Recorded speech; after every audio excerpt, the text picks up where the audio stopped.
Hello students, welcome to the class. In today's class, I am going to explain classification of magnetic materials. Based on characteristics of magnetic materials, they can be classified into three types. You can see those three types of magnetic materials. Those are dia, para and ferro. Now let me compare those characteristics of the materials. I'll start with first diamagnetic material. It is the material which consists atoms without dipole moment. The reason for having no atomic dipole moment. This is the substance which is generally made by the elements with paired electrons. So this, if it is the one of the atoms of this substance with paired electrons, pair of electrons, so one electron spinning one direction, it may be clockwise, this is anti-clockwise. So magnetic moment of this electron is cancelled by this another. So thereby magnetic moment of this atom is zero. So its net atomic dipole moment is zero. So these are the atoms with zero magnetic dipole moment. Such type of materials are called diamagnetic materials. This whole substance dipole moment is zero. Not only individual atoms, the whole substance magnetic moment is zero because of the zero dipole moment of individual atoms. Clear? Now, if I place this diamagnetic material in external field H, so this field can increase angular momentum of one of these two electrons and decreases other. So thereby magnetic moment of one electron is more than other, so net magnetic moment of this atom is non-zero. So this external field increases angular momentum of one electron and decreases other. So they can produce a magnetic momentum with unequal magnitude and in opposite direction, but net magnetic moment of atom is non-zero in the presence of this. So that net magnetic moment will be induced in opposite direction to this field, that is very small. So those are called induced dipoles. This induced dipoles occurs everywhere in all substances in the presence of this field. So diamagnetism is universal phenomena. Not only it is the property of dia. So this para and ferromagnetic materials also can create induced magnetic field in opposite direction to this. But there that induced magnetic field in opposite direction to this applied field is very less compared to the net magnetic field. Right? Now you should remember, because of this induced dipoles, there is a little magnetic moment in opposite direction to this. That magnetic moment can give magnetization. You can say this magnetic material will be magnetized in opposite direction to applied external magnetic field H. So you can say this is the magnetization I, which is due to this induced dipoles is very small compared to H and in opposite direction. So I and H are in opposite direction and I is very small compared to H. So because of this reverse magnetization, this magnetic material gets repelled by this external magnetic field. You should remember, diamagnetic materials are repelled by external field weakly. So this is the important point.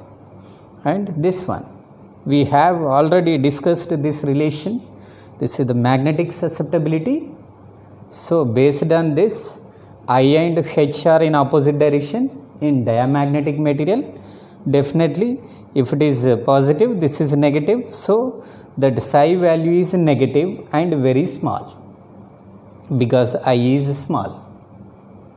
So diamagnetic materials can have negative and a smaller value of this magnetic susceptibility. Clear up to this. Now moving on to this paramagnetic material.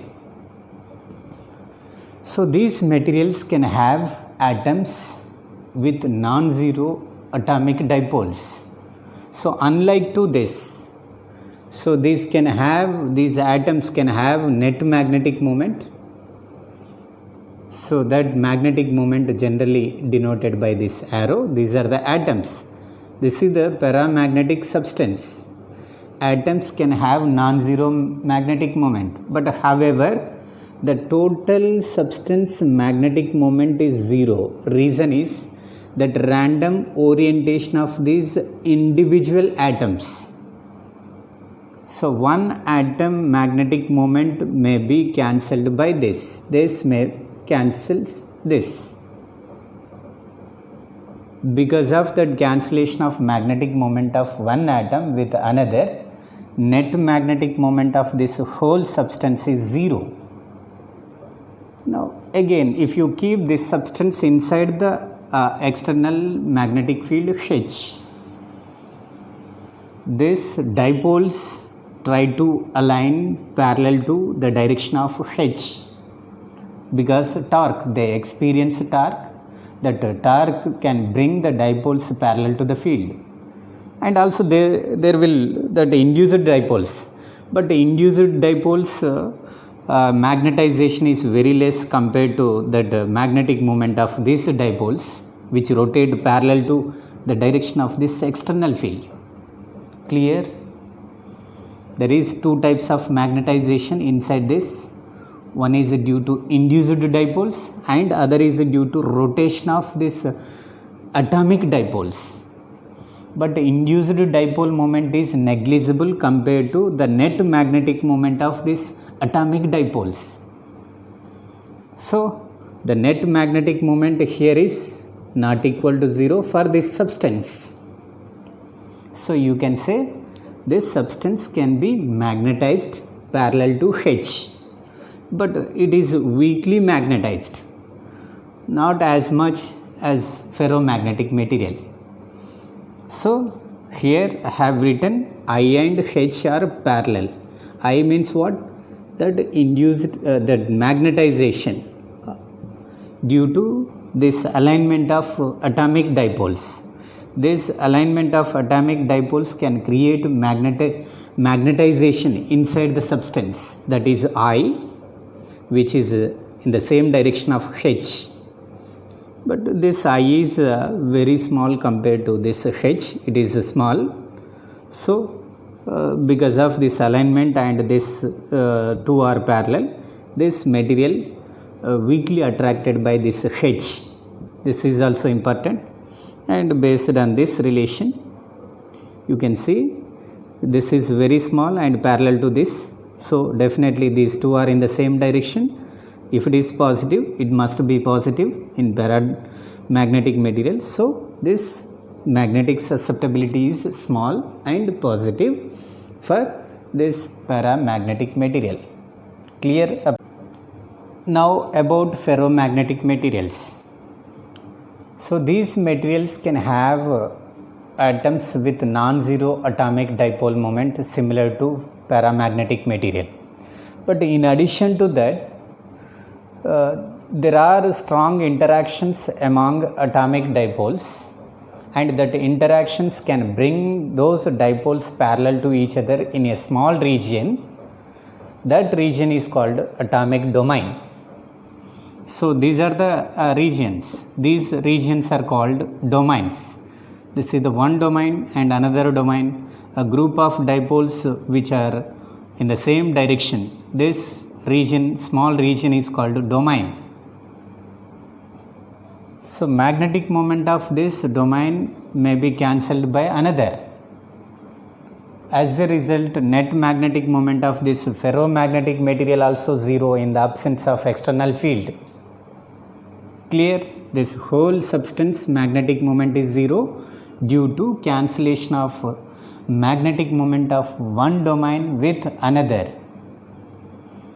If I place this substance in external magnetic field, so the size of the domains will change. This size of this domain parallel to the direction of this external field increases. So because of this unequal size of domains, there will be a non-zero magnetic moment. So that magnetic moment is very large as compared to this magnetic moment of paramagnetic material. So that is why we can say ferromagnetic materials are strongly magnetized by external field as of these paramagnetic materials. So this magnetization will take place in the direction of H, and that is very large. So magnetization I is parallel to H, and this is very greater. So from this relation you can say I and H are parallel and this is greater. So magnetic susceptibility for ferromagnetic material is positive and very large. Clear? Now the fourth point in diamagnetic material is, already I explained this, I always in opposite direction to H with a small magnitude in case of diamagnetic material. As increase of H, I also increases in reverse direction. So you have this graph, this I versus H graph for diamagnetic material, in which this I is increasing slowly in opposite direction with this H. But whereas in para, both are in parallel. So that is why here you will get a straight line, and here it means what, I increases with H linearly. But in this case ferromagnetic material, I increases with H rapidly. So that is why we got a non-linear relationship equation. This is the curve. We will discuss this in hysteresis curve later. So remember that now here, that is the graph between I versus H for ferromagnetic material. Now already we have discussed this. Susceptibility, magnetic susceptibility is negative and small because these two are in opposite direction, and it is independent of temperature. No change of magnetic susceptibility of diamagnetic material with its temperature. So you will have a straight line parallel to this temperature axis for this graph. Now in case of this paramagnetic material, variation of magnetic susceptibility of paramagnetic material with temperature is explained by Curie's law. It is inversely proportional to temperature. So as increase of temperature, that alignment of atomic dipoles gradually disturbed and that alignment order decreases. So its magnetic susceptibility decreases with increase of temperature. So you have rectangular hyperbola for this graph. Now the fifth point in ferromagnetic material, as we discussed, magnetic susceptibility of ferromagnetic material is positive and large. So because of this, magnetization is parallel to H and this is much greater than H. Now this relation for variation of magnetic susceptibility of ferromagnetic material with its temperature is given by Curie-Weiss law.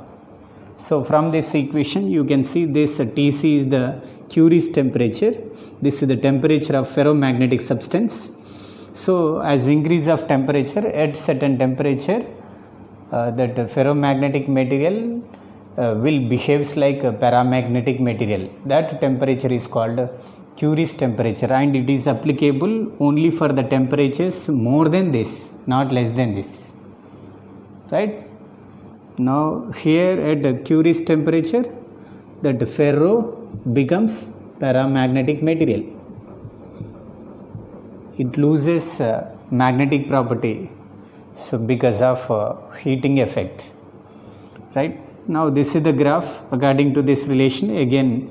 So rectangular hyperbola, right? And sixth point, you can see the permeability of diamagnetic material.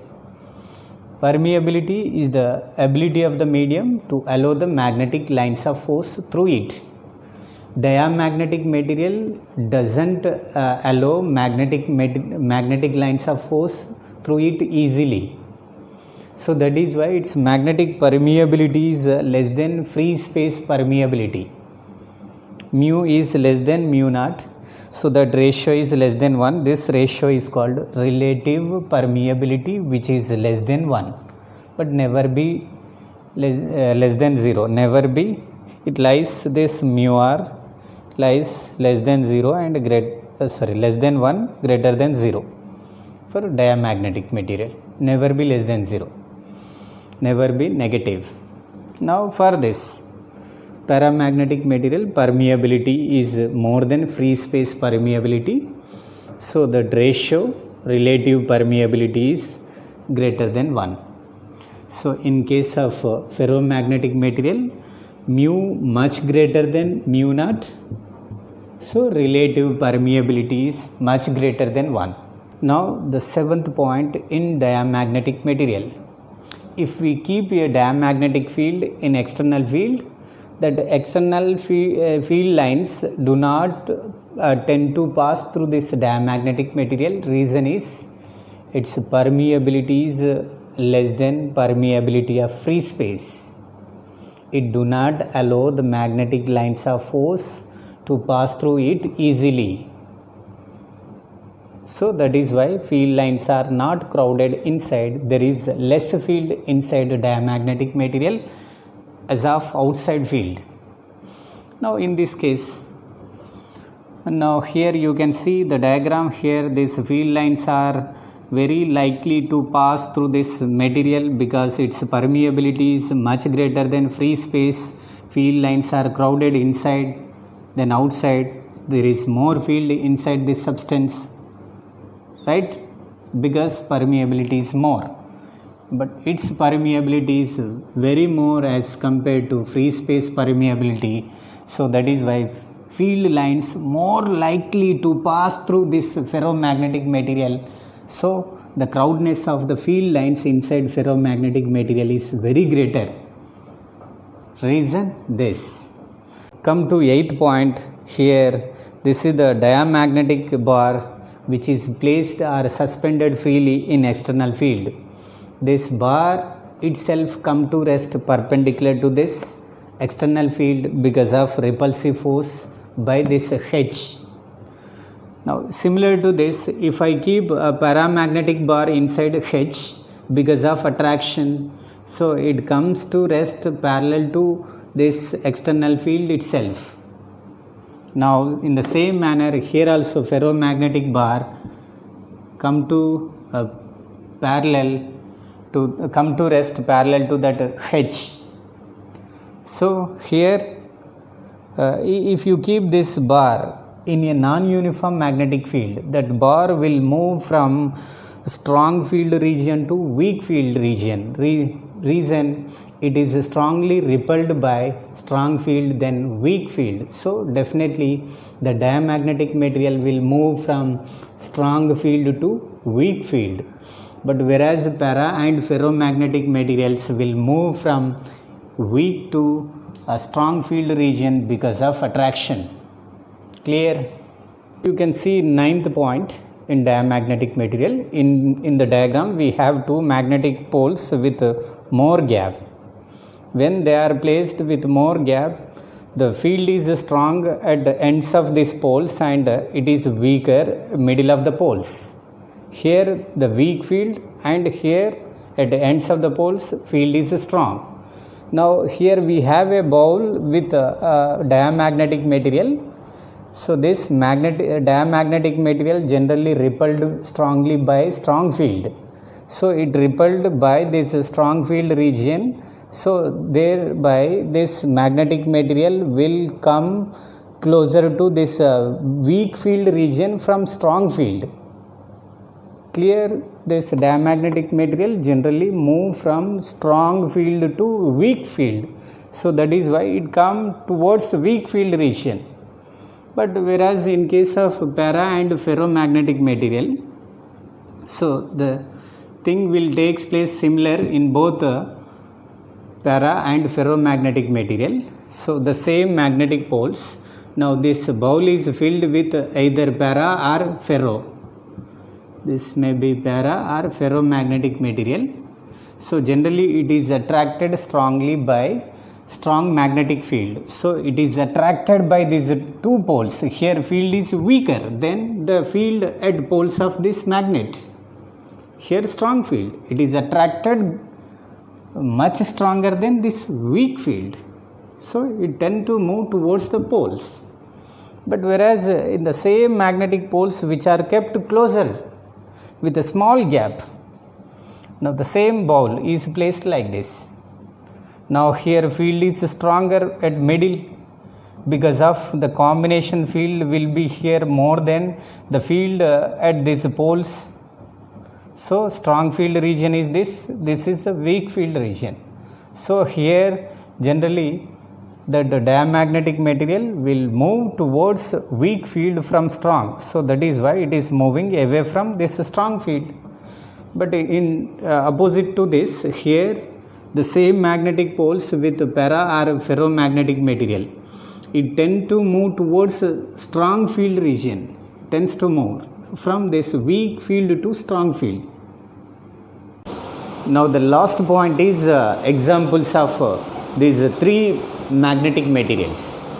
You can see first diamagnetic material examples: hydrogen, helium, neon. These are in gaseous state diamagnetic materials. Liquid state diamagnetic materials are water and mercury, and solid state bismuth, copper, silver, zinc. These materials can exhibit diamagnetic property. And you can see examples for paramagnetic materials. Those can also available in three states of matter, in liquid and gaseous and solid state. Right? Have written few examples: aluminum, manganese, platinum, oxygen, sodium, potassium. Those materials can exhibit paramagnetism. Ferromagnetic materials. So everyone generally knows that iron exhibit, it can be attracted by a magnet. Iron, nickel and cobalt materials are best examples for ferromagnetic materials. And that alloy of aluminum, nickel and cobalt is called alnico. That is the best permanent magnetic material. That alloy is used in making of permanent magnets. Those are used in motors and TV and in speakers also, right? And this last one, that is Fe3 and O4, is called ferrous ferric oxide. It is also one of the best ferromagnetic material, right? Remember all these